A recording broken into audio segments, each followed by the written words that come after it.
Et les moments de stress, en fait, quand il s'agissait de passer au tableau, ne serait-ce que de se dire attends, je vais écrire au tableau, je vais me retourner, est-ce qu'on va regarder mes fesses, est-ce qu'on va voir si, tu vois, toute cette zone de stress, en fait, qui faisait que je n'étais pas à l'aise. Et j'ai commencé à l'être, je pense, quand j'ai vu les premiers effets. Et ça peut commencer par des anecdotes de... je sais pas, t'es en soirée, tu vas voir le DJ pour lui demander ton son et tu lâches pas jusqu'à qu'il mette ton son, ça tu me vois. parle, ça me parle. Qu'il a jamais fait. Et en fait, je me suis un peu matrixée au fur et à mesure parce qu'on disait, oh, quand même, c'est du culot. Alors oui, mais en me disant, quand il s'agit de prendre la parole ou de demander quelque chose, au pire quoi? Au pire, c'est non.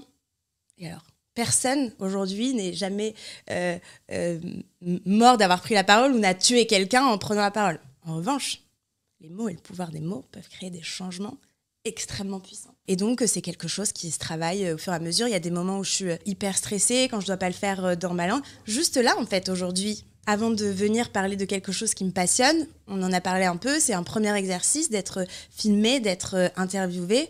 J'avais cette zone de stress, j'avais même ce qu'on appelle ce syndrome de l'imposteur, puisque tu l'as dit, tu interviewes des personnes qui sont connues et reconnues, ce qui n'est pas mon cas. Moi, je suis normalement derrière la caméra. Et au final, je me suis dit que si tu me l'avais demandé, c'est parce que j'étais complètement légitime et c'est ce qui me permet au fur et à mesure d'être plus à l'aise. Quel conseil tu donnes à toutes les personnes que tu accompagnes et qui n'arrivent pas à se départir de ce stress, de cette peur finalement du jugement? J'imagine qu'il y a beaucoup ça derrière. Parce que c'est vrai que ce que je trouve assez difficile, c'est que parfois on a la volonté, mais ça suffit pas. Tu vois, avoir conscience du fait que stresser ne nous aide pas, oui, merci beaucoup, j'en ai conscience.